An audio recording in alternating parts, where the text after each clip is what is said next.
इस कहानी की शुरुआत में हमें बेकी नाम की एक लड़की को दिखाया जाता है जो माउंटेन क्लाइंबर है। उसकी अभी अभी डैन के साथ शादी हुई है। डैन भी एक माउंटेन क्लाइंबर है। इन दोनों को ही पहाड़ों पर चढ़ने का शौक है और इस वक्त भी ये पहाड़ों के ऊपर चढ़ रहे होते हैं। बेकी के साथ उसकी दोस्त भी होती है और अब डैन जब ऊपर चढ़ रहा होता है तभी उसे एक घोंसला दिखता है और जब वो उसके अंदर हाथ डालता है तो उसके अंदर का पक्षी उड़ जाता है, जिस वजह से डैन का बैलेंस बिगड़ जाता है और वो ऊपर से नीचे गिर जाता है। पर वो रस्सी से बंधा हुआ है इसलिए अब वो हवा में लटक गया है। अब ना वो ऊपर आ सकता है और ना ही नीचे।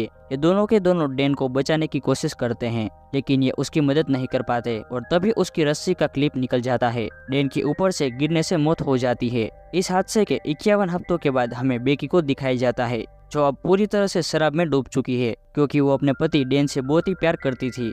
उसे अब भी वो याद करती है। उसने अब तक उसकी अस्थियों को विसर्जित नहीं किया। उसकी अस्थियां अब भी उसके पास है। बेकी की जिंदगी में अब उदासी के अलावा कुछ भी नहीं है और बेकी के पास एक बार फिर से उसकी वही दोस्त आती है जो उस वक्त उसके साथ थी जब डैन ऊपर से नीचे गिरा था। उसकी दोस्त का नाम हंटर होता है। हंटर बेकी को देखकर बहुत खुश होती है। जब उसे पता चलता है कि बेकी ने अपनी जान लेने की भी कोशिश की थी तो वो भी बेकी से कहती है कि हमें दोबारा से क्लाइंबिंग करनी चाहिए। और इसके बाद वो अपने मोबाइल पर उसे एक टावर दिखाती है जो कि एक टीवी टावर है। ये टावर एक ऐसे बीहड़ में होता है जहाँ पर इंसान बहुत कम जाते हैं और इस टावर की ऊंचाई होती है 2000 फीट। हालांकि बेकी इस जगह नहीं जाना चाहती थी पर जब उसकी दोस्त हंटर उससे कहती है कि उस टावर के ऊपर चढ़ने के बाद तुम डैन की राख को वहां से उड़ा देना, इससे उसकी आत्मा को शांति मिलेगी, तो बेकी मान जाती है। और अब ये दोनों के दोनों उस बीहड़ में पहुंच जाते हैं। यहाँ पर ये वीडियोस बना रहे होते हैं और फोटोज क्लिक कर रहे होते हैं और हंटर उन वीडियोस को और फोटोज को अपने इंस्टाग्राम पर अपलोड कर रही होती है। अब ये देखते हैं कि टावर इनके सामने है जो आसमान की गहराइयों के अंदर जा रहा है क्योंकि इसकी ऊंचाई बहुत ज्यादा है। आज से पहले इन्होंने कभी भी इतनी ऊंचाई तक चढ़ने की कोशिश नहीं की थी। इन दोनों को डर तो लग रहा होता है पर अब ये धीरे धीरे ऊपर चढ़ना शुरू कर देते हैं। बेकी का डर ज्यादा होता है क्योंकि उसे पता है कि ये लोहा जिससे ये टावर बना है वो बहुत पुराना है। उसकी आवाज उसे लगातार आ रही होती है और धीरे धीरे वो भी हंटर के पीछे ऊपर चढ़ रही होती है। और जब वो आधे टावर तक पहुंच जाते हैं तब उन्हें एहसास होता है कि यहाँ पर हवाएं बहुत तेज है। ये हाइट इतनी होती है जितनी की एफिल टावर की है, यानी लगभग पूरे 1000 फीट। अब ये लगातार ऊपर चढ़ना शुरू कर देते हैं और जब बेकी नीचे देखती है तो उसे डर लगना शुरू हो जाता है क्योंकि उसने पिछले 1 साल से क्लाइंबिंग नहीं की। लगातार ऊपर चढ़ते हुए अब ये टॉप तक पहुंचने वाले होते हैं। तभी सीढ़ी पर बेकी पैर रखती है और वहां से एक स्क्रू गिर जाता है जिसके बारे में इन्हें पता नहीं चलता। अब ये दोनों के दोनों 2000 फीट यानी कि टावर के ऊपर तक पहुंच चुके हैं जहां से इन्हें दुनिया बहुत अलग दिख रही होती है। इतनी हाइट पर चढ़ने के बाद एक टारगेट को अचीव करने के बाद अब बेकी को भी अच्छा लग रहा होता है। ये दोनों यहाँ पर एंजॉय करते हैं और बहुत सारी फोटोज क्लिक करते हैं। साथ ही साथ हंटर जो ड्रोन कैमरा अपने साथ यहाँ पर लाई होती है उससे वो अपनी वीडियोस भी बनाती है ताकि उन्हें वो इंस्टाग्राम पर अपलोड कर सके।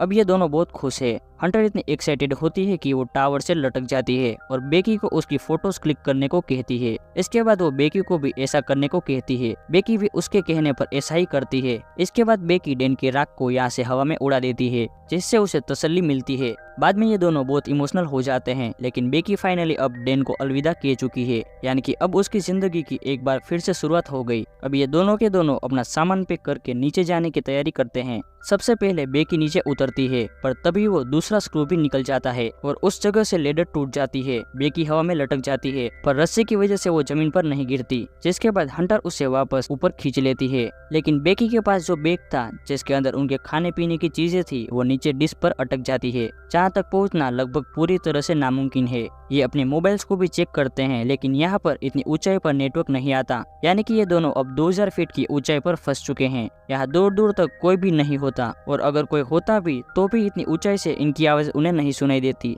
इस टावर के ऊपर एक बॉक्स होता है जिसके अंदर एक फ्लेयर गन और एक दूरबीन होती है और दिन के समय फ्लेयर गन का इस्तेमाल करने का कोई भी मतलब नहीं है क्योंकि फ्लेयर गन को दिन में कोई भी नहीं देख पाएगा। अब ये दूरबीन से देखते हैं तो सामने इन्हें एक गाड़ी दिखती है लेकिन वो लोग इन्हें इतनी ऊंचाई पर नहीं देख सकते और ना ही इनकी आवाज सुन सकते हैं। हंटर एक बार फिर से अपना मोबाइल देखती है और जो पोस्ट उसने इस टावर के बीच से की थी वो पोस्ट इंस्टाग्राम पर पोस्ट हो चुकी होती है जिस पर बहुत सारे लाइक्स और कमेंट्स होते हैं। इसका मतलब ये है कि टावर के तल पर नेटवर्क है। और अब हंटर अपने मोबाइल पे मदद के लिए एक मैसेज को रिकॉर्ड करती है और इंस्टाग्राम पर उसे पोस्ट कर देती है। इसके बाद वो अपने मोबाइल को रस्सी से बांधकर टावर से नीचे लटकाती है ताकि नेटवर्क कवरेज आए और उसका मैसेज पोस्ट हो जाए। लेकिन बहुत देर तक वेट करने के बाद भी ऐसा नहीं होता। और अब हंटर अपने मोबाइल को अपने सॉक्स के अंदर रखती है और उसके बाद शूज के अंदर रखती है और ऊपर से नीचे फेंक देती है ताकि नीचे गिरने के बाद उसका मैसेज चला जाए और उनकी मदद के लिए वहां पर कोई आए। अब कुछ ही देर बाद ये ऊपर से दूरबीन से देखते हैं जहाँ इन्हें नीचे एक आदमी दिखता है जो फोन पर बात कर रहा होता है। उसके साथ उसका डॉग भी होता है और वो इन्हें इतनी ऊंचाई से नहीं देख सकता है और ना ही इतनी ऊंचाई से उनकी आवाज सुन सकता है। यहाँ पर वो अपने फोन में बहुत ही मग्न होता है। उसे अपने प्रेजेंस का एहसास दिलाने के लिए ये ऊपर से एक और शूज को फेंकते हैं। हालांकि वो जूते को देख लेता है लेकिन उसे ऐसा लगता है कि ये पहले से ही यहाँ पर था और वो अपने डॉग के साथ वहाँ से जाने लगता है। हालांकि बेकी यहाँ पर फ्लेयर गन चलाने की कोशिश भी करती है लेकिन हंटर उसे रोक देती है और कहती है कि रात होने का हमें इंतजार करना होगा, रात को वो हमारी फ्लेयर गन को देख लेंगे। और अब यहाँ पर अंधेरा हो जाता है जिसके बाद ये फ्लेयर गन को चलाते हैं, साथ ही अपने मोबाइल की टॉर्च को ऑन करके अपने हाथ से हिलाना शुरू कर देते हैं। इनके सामने जो गाड़ी यानी कि आरवी होती है जिसमें लोग कैंपिंग कर रहे होते हैं वो इन्हें देख लेते हैं लेकिन वो इनकी मदद करने के लिए नहीं आते बल्कि इनकी गाड़ी को चुरा कर वहाँ से निकल जाते हैं, जिससे ये दोनों हताश हो जाते हैं। जैसे जैसे रात होती है इन्हें नींद आना शुरू हो जाती है। ये वहाँ पर सो जाते हैं लेकिन जगह बहुत कम है। हंटर ऊपर से गिरने वाली होती है कि तभी बेकी उसे पकड़ लेती है। तभी वो देखती है कि उसके पैर पर एक टैटू बना हुआ है जिस पर लिखा होता है 143। ये देखकर बेकी हैरान हो जाती है क्योंकि उसका हस्बैंड डैन उससे हमेशा कोड वर्ड में आई लव यू इसी तरह कहता था, यानी कि 143। वो समझ जाती है कि डैन और हंटर के बीच में कुछ ना कुछ तो था और जब वो हंटर से पूछती है तो वो एक्सेप्ट कर लेती है। वो बेकी से माफी भी मांगती है लेकिन बेकी अब पूरी तरह से नम हो चुकी थी। बेकी की नज़र अब भी उसी बैग पर होती है जो बैग नीचे एंटीना में यानी कि डिश पर अटका हुआ है। उसके अंदर इनका ड्रोन और खाने पीने की चीजें होती है। किसी भी कीमत पर उन्हें इस बैग को ऊपर लाना होगा पर वहाँ पर सीढ़ियाँ नहीं होती, इसलिए उस बैग तक पहुंचना इतना आसान नहीं है। पर हंटर जो कि बहुत ही साहसी होती है वो रस्सी की मदद से नीचे जाना शुरू करती है, पर इससे पहले कि वो डिश तक पहुंचती रस्सी खत्म हो जाती है। हंटर जंप लगाकर डिश तक पहुंच जाती है। अब उसके पास बैग है लेकिन रस्सी उससे दूर होती है। वो सेल्फी स्टिक की मदद से बैग को रस्सी में अटकाती है और इसके बाद खुद भी जंप मारकर रस्सी को पकड़ लेती है। पर रस्सी से ऊपर चढ़ना इतना आसान नहीं है क्योंकि इसमें बहुत ताकत लगती है और उसके हाथ जख्मी हो जाते हैं, जिस वजह से रस्सी उससे छूट जाती है और वो नीचे गिर जाती है। बेकी जब नीचे देखती है तो वो अब भी रस्सी से अटकी हुई होती है और वो उसे रस्सी के साथ ऊपर खींच लेती है, जिस वजह से उसकी जान बच जाती है। अब इनके पास इनका ड्रोन है जिससे ये मदद मांगने के लिए उसे यूज करना चाहते हैं। ये पेपर पर लिखते हैं कि हमें मदद की जरूरत है, हम टावर के ऊपर अटक चुके हैं, और उस पेपर को ये उस ड्रोन के साथ फिक्स कर देते हैं और अब ये ड्रोन को उड़ाते हैं। पर तभी इन्हें पता चलता है कि इनके ड्रोन की बैटरी बहुत ही ज्यादा डाउन है, वो सामने दिख रहे दूर घर तक नहीं पहुंच सकता, इसलिए उन्हें ड्रोन को वापस बुलाना पड़ता है। और अब एक बार फिर से रात हो जाती है। रात को बेकी जब सोती है तो वो ऊपर देखती है कि टावर के टॉप पर एक लाइट जल रही है, यानी कि वहाँ पर बिजली है। वो बड़ी मुश्किल से ऊपर चढ़ती है और ड्रोन के चार्जर से उसे चार्ज करना शुरू करती है। जब तक ड्रोन चार्ज नहीं होता तब तक उसे वहीं पर लटक कर रहना पड़ता है। ड्रोन जब पूरी तरह से चार्ज हो जाता है तो बेकी नीचे उतर जाती है, जिसके बाद ये ड्रोन पर उसी कागज को लगाती है जिस पर उन्होंने लिखा होता है कि इन्हें मदद की जरूरत है, और इसे उस घर की तरफ भेजते हैं जो सामने दिख रहा होता है। पर इससे पहले कि वो घर तक पहुंचता वो एक गाड़ी से टकरा जाता है, जिससे इनकी आखिरी उम्मीद भी टूट जाती है और अब इन्हें कोई भी उम्मीद नहीं है कि कोई इनकी मदद करने के लिए यहाँ पर आएगा। अब बेकी की हालत बहुत ज्यादा खराब हो चुकी है। वो हंटर से कहती है कि तुम मुझे अपना शू दो। मैं एक बार फिर से मोबाइल पर मैसेज करके अपने डेट को सेंड करती हूँ, अगर हम उसे नीचे फेंकेंगे तो हो सकता है कि नेटवर्क आ जाए और मेरे डेट को हमारा मैसेज मिल जाए, वो हमारी मदद के लिए यहाँ पर आ सकते हैं। लेकिन हंटर उसे मना कर देती है और तभी उसे एहसास होता है कि उसके साथ हंटर है ही नहीं, वो अकेली है। दरअसल जब हंटर नीचे बैग लेने के लिए गई थी तो सच में ऊपर आते हुए उससे रस्सी छूट गई थी, जिससे उसकी मौत हो गई थी और अब भी उसकी बॉडी डिस्क के ऊपर होती है।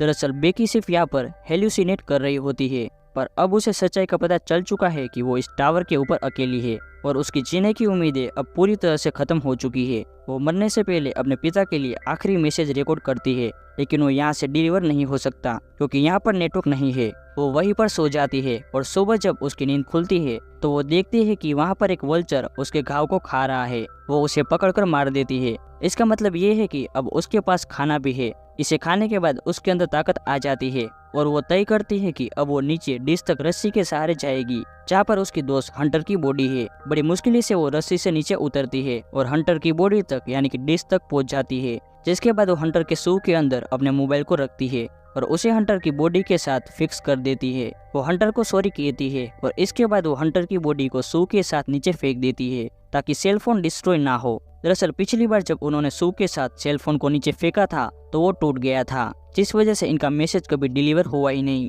और अब जबकि उसने बॉडी के साथ सू के अंदर मोबाइल को डालकर नीचे फेंका है तो वो पूरी तरह से सुरक्षित रहेगा। दरअसल टावर के ऊपर कवरेज न आने का ये भी कारण होता है कि यहाँ पर इसके अपने इतने सारे सिग्नल्स होते हैं कि वो दूसरे सभी प्रकार के सिग्नल्स को ब्लॉक कर रहा होता है। अब एक बार फिर से रात हो जाती है और बेकी के पिता यहाँ पर आ जाते हैं। वो देखते हैं कि टावर के आसपास भीड़ है और वहाँ पर बेकी की डेड बॉडी है जिसे पुलिस ले जा रही है। ये देखकर वो पूरी तरह से टूट जाते हैं क्योंकि वो अपनी बेटी से बहुत प्यार करते हैं। पर तभी वो देखते हैं कि पीछे बेकी खड़ी है जो कि पूरी तरह से ठीक है। उसके साथ डॉक्टर्स भी होते हैं। वो बेकी को अपने गले से लगा लेते हैं और इस तरह से बेकी की जान बच जाती है और यहीं पर ये मूवी खत्म हो जाती है।